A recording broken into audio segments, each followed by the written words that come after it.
Hello, everybody. Welcome back to Beyond the Bank, podcast that we are putting together to talk about how all of us can build up generational wealth that goes beyond the bank. It goes into our health. It goes into our mindset as well as our finances and how we can continue to increase that and allow people to thrive. And I have a group of amazing people with me. You may recognize some of them, but if it's your first time here, we're going to start today with Adriana. Would you please introduce yourself and tell people what it is that you do and why you're here? Yes. Hi, guys. My name is Adriana Bacchus. I am a transformational relationship coach. So I deal with relationship dynamics and communication. And I currently serve women, helping create a deeper relationship with themselves, and then paving a way for more fulfilling and transformative love life. Nice. All right, let's go to Kylan next. Hello, everyone. My name is Kylan Flynn, and I help men set boundaries and take action in pursuit of their desires. Sahadia.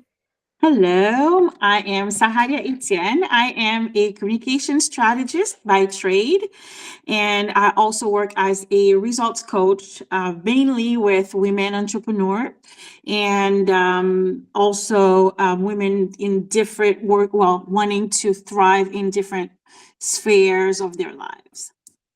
Amazing.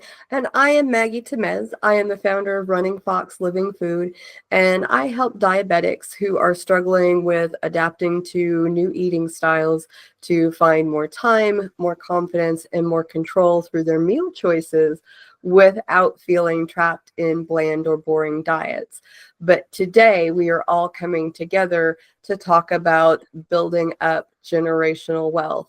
And we're going to talk today about some tactical tips, like some actual things that you can go through and do that will help you build up some strategies and start accumulating generational wealth for yourself and for future generations. And Kylan was saying before that he had a really great tip that he wanted to start with. So I'm going to kick it over to him so that he can get us started. So my first thought on this was you got to have a budget. You have to know what resources are coming in and where they're going. And this is a step I've seen a lot of men want to just kind of skip over and go right into, well, I want to be out of debt, or I want to buy a house or Harley Davidson or whatever else is I'm thinking about that I want at this moment. And we'll come back to the immediate gratification, I'm sure. The other part of that might be a damage assessment. Okay. So before we get into some of those other things, you say budget, right? But I know, like, when my daughter was getting out of high school and my son, like, we sat down and we started talking about a budget, and their idea of what a budget was completely different from what my idea of a budget was. So I'm going to go around and I kind of want to get what people's idea is. Because I think it matters. I think it changes, and how we think about this makes a huge difference as to whether or not it is effective. It's helpful, right? So Sahadia, when you hear budget, like, what does that mean to you? It's tracking my expenses, making sure that I can identify as the month goes by where I need to cut, being able to evaluate if I'm overspending, being able to making sure that my spending throughout the month align with my financial goals for myself. It's knowing where I am at all times in my with my money and with what I'm supposed to be doing with that money. If I need money, for example, if when I started the month, I know I need to pay my electricity bill, my car bill, kids soccer, soccer gears, but I also want to save $100 within the month. So I have to look at how much I made, how much I'm going to make, whether from work, from multiple streams of income, and how much I'm going to spend. That way I know how much I have left to do, whether it's the saving and whatnot. That's what it means to me. How about you, Adriana? Oh, Laughs nervously. Okay, did that make sense? Is that why you're laughing? What I said didn't make sense at all. Is that why everybody's laughing? No, it made perfect sense. I feel like she might just be nervous. I feel like he might not have a budget. I do. I feel like I do. So I do believe a budget is very sorry. Okay. Let me get it together. I do believe a budget is very helpful. For me, it's also shown me that so I just went to entrepreneurship a few months ago.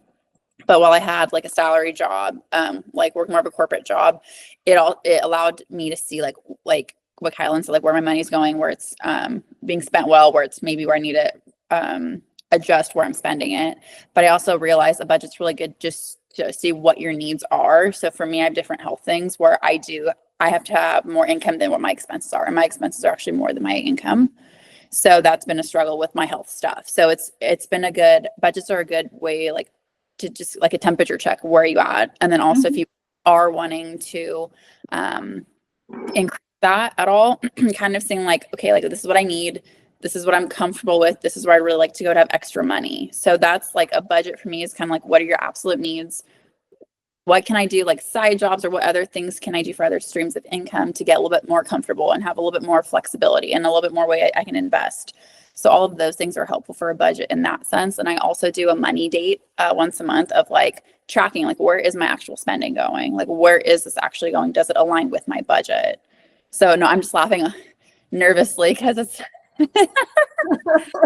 this whole year's been a real self-development year and character building with budgets. That's why I was laughing nervously.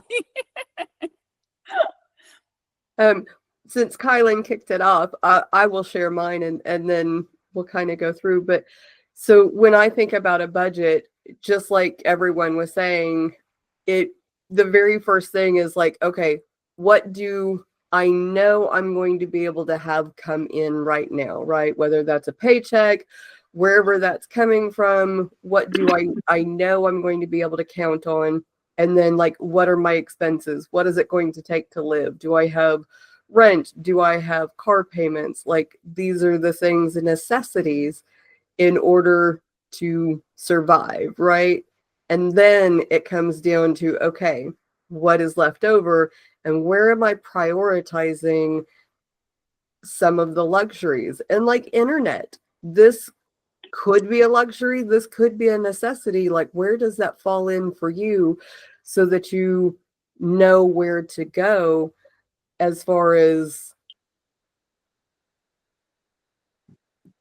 am I going to be able to cover the basics, right? And get that plan for so that I can decide what kind of a grocery budget. This is the one that like I find is the most flexible for me, because some months in my life, it is like, okay, this is a ramen noodle budget month or a peanut butter budget month, or it's, fresh fruits and vegetables budget month. Like where are we in that? How do I flex to be able to meet things, make things move? And then that allows me to be like, okay, am I happy with this? Is this where I want to be? What do I need to make in changes so that that doesn't have to stay my budget? Can I adjust my budget and make adaptations from there? And like one of the things when I was going through this with my kids is start now with including into your budget, you know what? I'm going to do a peanut butter grocery budget this month so that I can put $20 that is going to go into this savings account, into this investment account, into something else that's going to grow a little bit more. And I always talked about that. And I'll use this example. If you can speed up early, then you can get further ahead. If you, and that's what investing, that's what setting things aside is.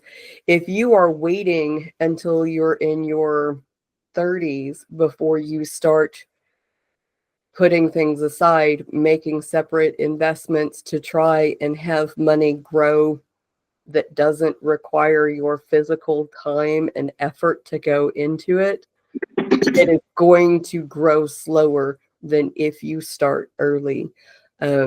And making that a priority when you're going into the budget, because you are more capable of dealing with those sacrifices early than you are later. And that's what budgeting is for me, is including all of those things, including future growth. If that is not a part of your budget, it's not a real budget in my mind. Just saying. Kylan, so you didn't go quite into specifics and you kind of kicked this topic off. So having heard all of that, where do you feel like other people's perspectives are maybe same or different from what you think about when you talk about budgets?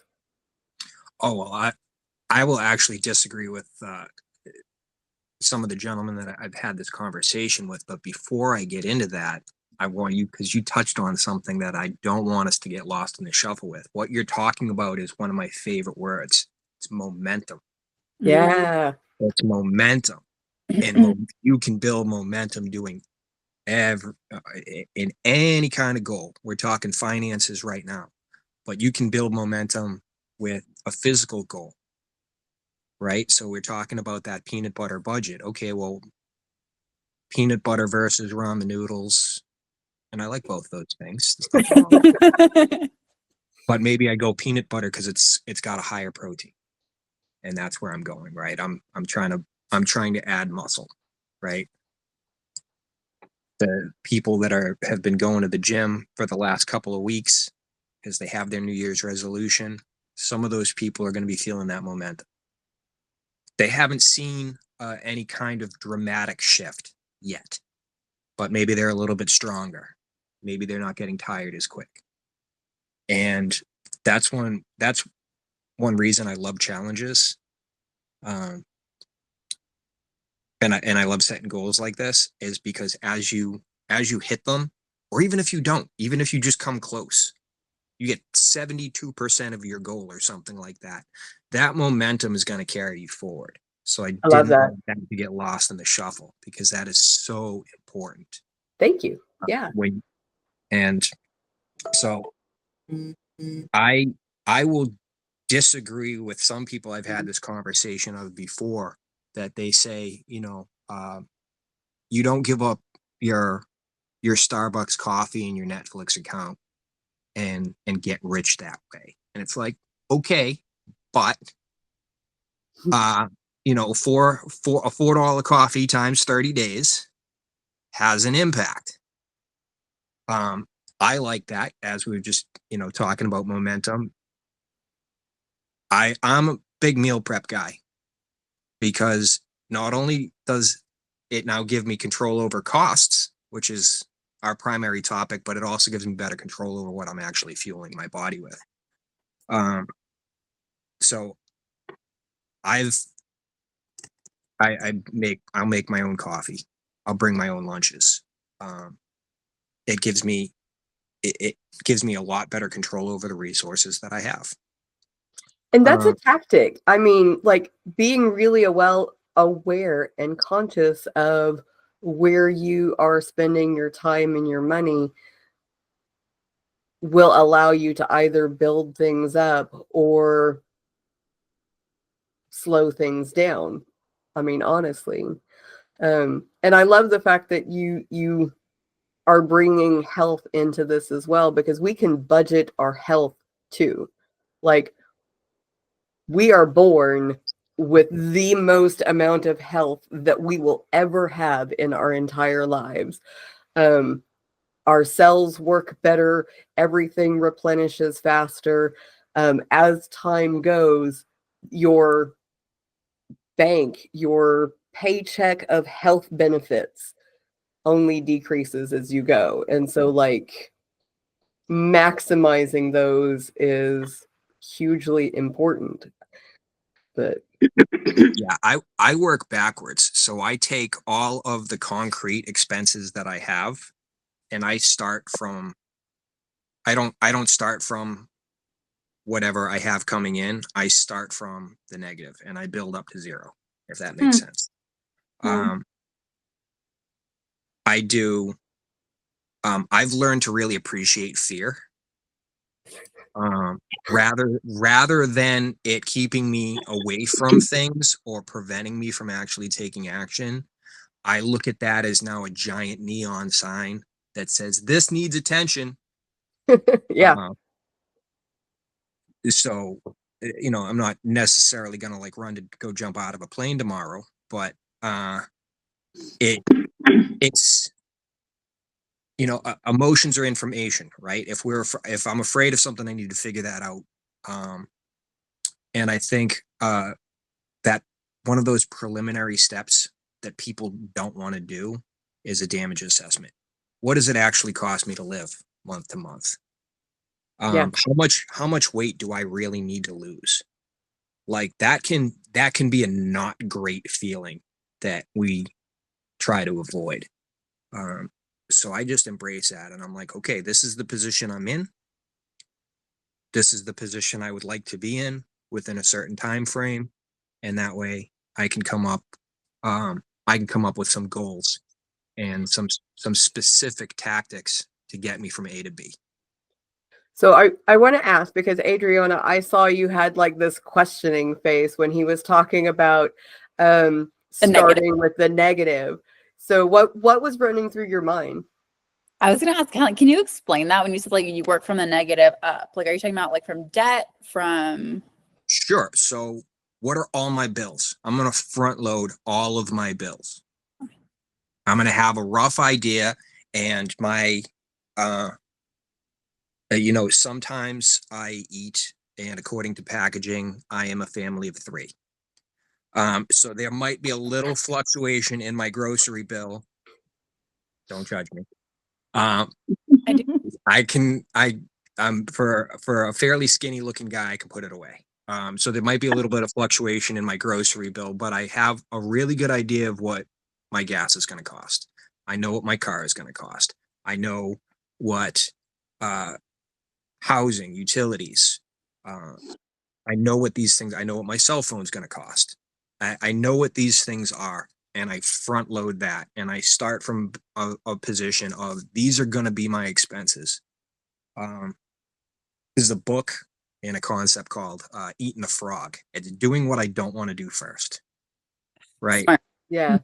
So, you know, and what that does is it puts me in a position, especially at the beginning of a month, where I might make $20. But now, at least the vast majority of my expenses are taken care of. Gotcha. Okay. So I start from I kind of psych myself up to okay, what's the worst case scenario? And in the worst case scenario, the expenses are going to be taken care of, and then I can worry about if I'm going to have that extra ramen noodle or eat an entire frozen pizza Go Sahadio. each day or Yes, something like that. I have a question. Actually, it's a question for everybody, but it's related to what Killian was talking about. Is your budget fluid? The reason why I'm asking it's because, for example, you're talking about a certain month, it's gonna be, a ramen noodle budget. Another one, it might be fresh fruits and vegetable. But within one particular, any given month, do you allow flexibility in your budget, or you make a budget and stick to it? The reason why I'm asking again is because there are different opposite ideas about it. Some say in order to attain generational wealth and build it, you have to be very strict and stick to your budgets once you make them. Others say you have to be a little bit more flexible. So I'm wondering how you guys do. Yeah, Maggie. I will chime in on that one because I've had both budgets. Very early on when my kids were young, it was really important for me to have a very strict, tight budget because I needed to make sure that, like, not only was I caring for myself, but I was able to meet the needs of my kids. And so, like, having a steady income, having a set budget, and being able to, like, know what I was going to be able to have and all of those things was really important. And how I saved and built up generational wealth when I was in that stage of my life is different from the way that I look at things now. Because now my budget is a lot more fluid because my income is a lot more fluid. And I think a lot of that really kind of depends on where you are and what your circumstances are in as to which of those work. We had a discussion when we were preparing for all of the podcasting, whatnot, how even the biggest names in financial wealth, they have different viewpoints on, like, what kind of budgeting works. And I think for me to answer that question, the answer that I have is that you have to be completely honest with yourself as to what you need and what is going to work for your life, as to which of those strategies is going to work for you. And it doesn't have to be the same one your entire life, depending. That's my answer. Absolutely. I guess I could go. Echoing what Maggie said, I feel like there's seasons to it. I haven't had the opportunity yet to play with that. I'm more on the structured one. But I would say as more streams of revenue come in different things and different seasons where you're kind of at an up level, I feel like it would make sense, like with anything with like life, of going to the next option and like kind of stretching yourself too in the process. If your new structured budget is like structured still, but you're at a new income, I think, and then maybe creating a different challenge for yourself of like, okay, like still maintaining that mindset of where can I save, where can I not overspend? I think both are really necessary, and being able to adapt in whatever season you're in. For sure. Any thoughts? Well, I was going to say, do you have one in particular that you want to share on that, Sahadia, or were you just more open to? No, I just wanted to, I wanted to hear from you, see what your thoughts are on, the idea of creating a budget and stick to it versus allowing flexibility in your budget. But definitely, personally, it depends. And that's why you said it depends on where you are at any given time. It depends on your financial situation, your family obligations. So I guess we're all on the same wavelength. Yeah. So one of the things I want to make sure that we talk about, because we're talking about tactical practices, and I love the fact that we have spent some time talking about like the financial piece, setting up budgets, being aware of how that comes in and out. And we touched on it briefly, but tactical practices, in order to build generational wealth that doesn't end up getting squandered, I Mhm. really want to start early in this series talking about how health, both physically and mentally, has a huge impact on this. Because the number one, do you guys know what the number one strain on family finances is? Stress. Medical expenses. Yeah, Huh. medical Hmm. expenses. And it can be physical or it can be mental, but medical expenses are the number one reason why families have financial setbacks, stress, and are unable to fulfill generational wealth, is because they are stuck in a outpouring a lot of times that could be prevented due to medical expenses. So prioritizing our health, both physically and mentally, because it can be Alzheimer's, it can be, you know, high blood pressure, it can be, you know, all kinds of varieties of medical conditions that do those draws. Adriana, I saw your hand up. Go ahead. I was going to ask, is that, I'm assuming is, but I wanted to ask for clarification. Is that in America specifically, is medical costs? Hmm. I thought about the same thing. So Would be. honestly, America has the most statistics that I can find, and it does vary for different countries. Mhm. Some of the countries like Netherlands, Switzerland, they come to the top of my head. Canada does better than Sahadi is up in Canada, so like they do better than America does. But overall, on a global, medical expenses worldwide tend to have the greatest impact.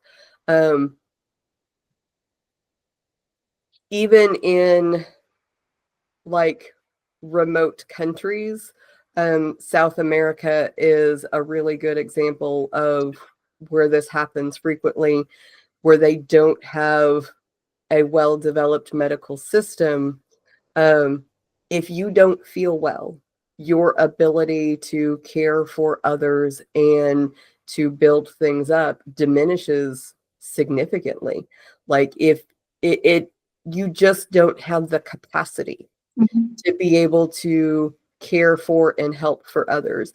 So even if it's not paying a medical system that draws the wealth away, it is a lack of a medical system that draws the wealth away. Does that make sense? Yeah. Yeah. So health as part of building generational wealth, caring for your own, giving yourself, prioritizing the knowledge to take the best care of yourself that is possible helps with building that generational wealth, because it allows you to be able to show up at your very best, to bring your best efforts towards making good decisions, making discerning decisions. We talked about that as one of the values last time that helps people bring up that generational wealth, is hugely important. Um, and we don't have to talk about necessarily doctors when we're talking about health, right? Because eating properly, nutrition, getting movement, exercise in on a daily basis, like these are things that we have to do. What intentions we put into them can really affect what benefits that we get out of them. And they don't cost us anything more than what we would spend already. And for like, I I think it's funny when I hear people talking about I can't afford to eat healthy. And we talked about it earlier when we were talking about peanut butter budgets and fresh fruit and veggie budgets. Like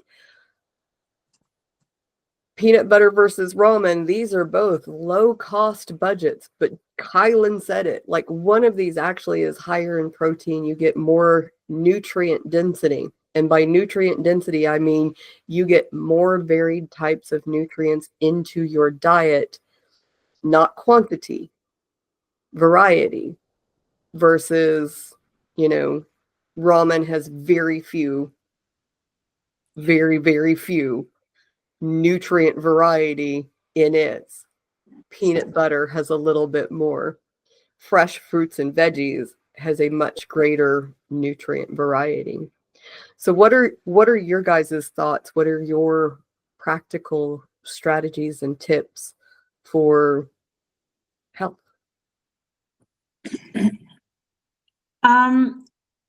Not necessarily a strategy right now that I want to raise, but just to expand a little bit on what you said, and also to answer to Adriana's, question. For example, I live in Canada. We have a very good health system here.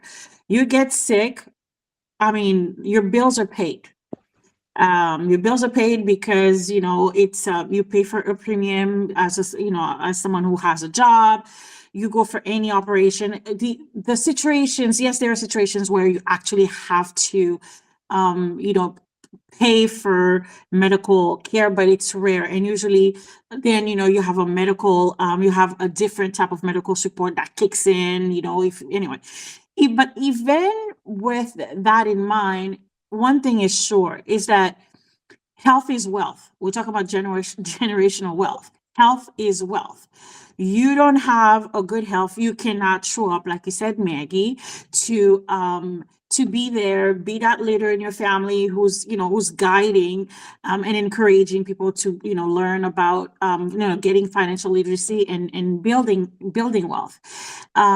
So I definitely think we underestimate whenever we're talking about building wealth.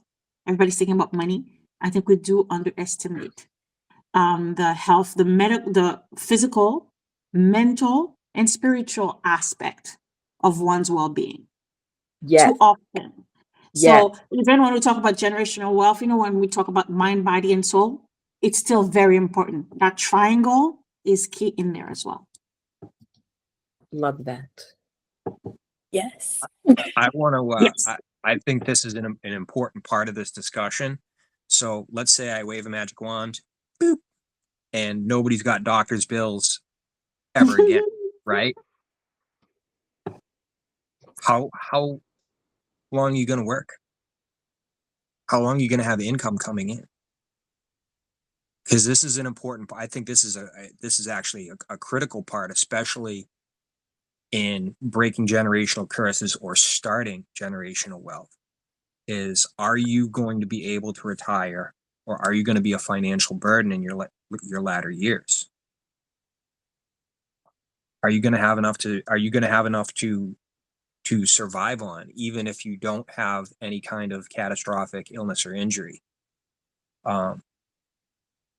That's something, as I was talking to people about this, that came up, is I don't want to have people taking care of me. I want to have been in a position where I'm taking care of myself, and I have put something aside to contribute to the next generation. And I know at one point this word drove me insane. But we're talking about a mindset, or one of my favorite things, a language shift too.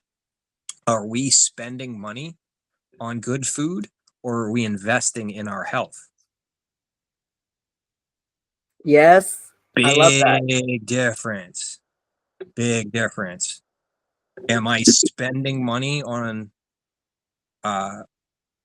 somebody who knows more about fitness and exercise, or am I investing in myself? And that is going to be generational health and generational wealth too, because at that point I'm going to be around for the people that I care about longer. And even if I'm retired and I have no other health issues, my quality of life and the quality of life where I can interact with people I care about is pardon the phrase, going to pay dividends. Yeah. And I love how you brought that up, because really building generational wealth is about investing in all of these different things. And I feel like we're going to talk about this more in depth in another series, so I'm not going to go completely into it, but building up habits that allow us to continue to accumulate and grow. And if you have habits that take away, if you have unhealthy habits that accrue costs, like you can't, there's a saying that goes, you can't outwork a bad diet, meaning you can't exercise enough to offset a really bad diet. You can't outwork on a financial level bad health either. And I don't do stock markets by myself to invest my money. I go to people where that's their specialty. That's what it is that they do to help me grow my money. Because for most of us, right, when we are looking at that, I trust that they're not going to be in that position, do that job, if they're not good at it. And that's what they spend all of their time at. And so just like that, like he was saying, we go to doctors because that's what they specialize in. When you need help in developing habits and these kind of things, going to people who know how to do these things, it's really helpful. It's really important. It is an investment that pays off in the end when we're going through that. So there's lots of people everywhere that learning from someone else's expertise is always faster than learning the lessons yourself. So you just being open to that.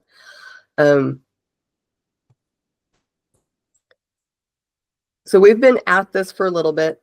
We've talked about budgeting. We've talked about some practical strategies and like how to identify things, how to account for that income flow as it goes through. We've talked a little bit about health, and we're going to dive more specifically into the strategies around health, exercise, eating, because that's way too much for any one podcast. So we're going to go deeper into those through this year. But as far as overall tactics, being really aware of financially where your money is going, including health as part of your thought process for where generational wealth is. And I absolutely love how Kylan led into this. Like, I think one of the biggest benefits that you can get to build generational wealth is that looking to other people, whether it's a financial advisor, a personal trainer, a health coach, or a really comprehensive medical staff, or a spiritual guider. I don't want to break into religions because there are different ones, but we all have a soul. I think most of the world recognizes that faith is hugely important, and caring for that is part of generational wealth as well. And having those guides, those leaderships in those different areas of our life that can help us down those paths, I think is hugely important. And I wanted to make sure that we tagged that in somewhere in here. Are there any, if you had one tip, one thing that has been a really good place for you to start?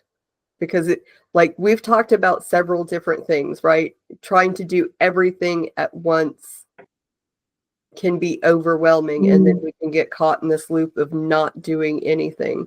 So I would love it if we could end this session with one place, small thing people can do to start so that we can start building generational wealth. I saw Sahadia. Yes, because I so believe in this. It's to start early. I know we mentioned it in passing earlier, but it's one thing what I would want for all of us to do, whether we are individuals, parents, as individuals, we need to have that mindset. Now is the time. If we haven't started it yesterday, now is the time. But most importantly, when we have kids, as soon as even in the room you're starting to plan their bedrooms, start about thinking about their financial future. Open a bank account, a savings account for them. I always say, when instead of going with birth registry, I think that's how they call it, birth registry, where you're gonna have a baby, you register with Toys R Us, and people can just go, online Toys R Us and purchase presents. Open a bank account that they can all pour into. And of course, the thing is, it could be a bank account of 1,550. It doesn't matter. It's having that infrastructure in place that we're gonna, from the get-go, from the moment they're born, we're giving them that start. So this is something I so believe in. I wish I knew that when I had my kids. They'd be millionaires by now, but anyway. I love that.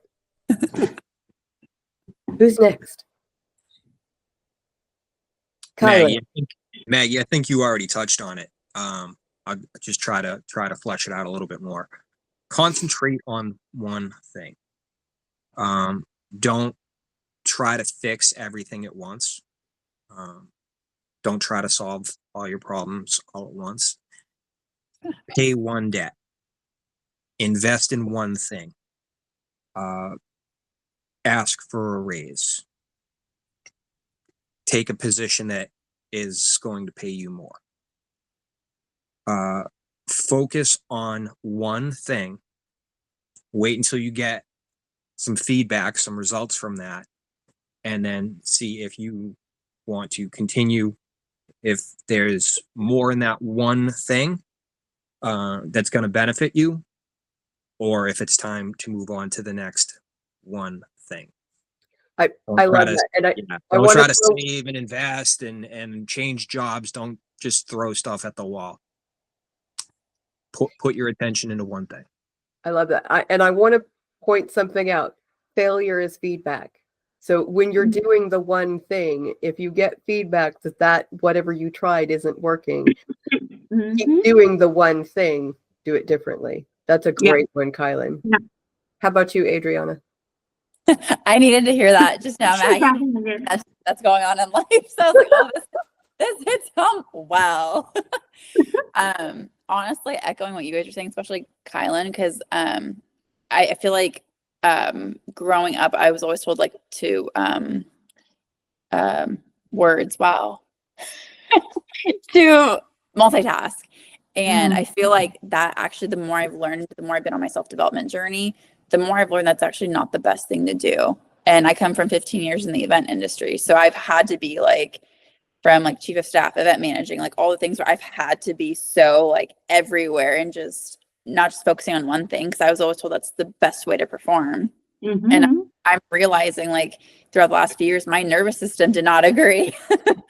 So like genuinely like getting into this, it's been really nice to have like-minded people saying like echoing what you guys are saying, especially what Kylan said of like, focus on the one thing. Cause it does get overwhelming seeing everything under the sun. And you're like, hey, what 10 things can I attempt today? It's like, I think Dean mentions it, going like an inch into 20 different things versus like a foot into one thing. And it does create all the difference. And I can attest to that, but I really just needed to hear what you guys said today, that just landed for me.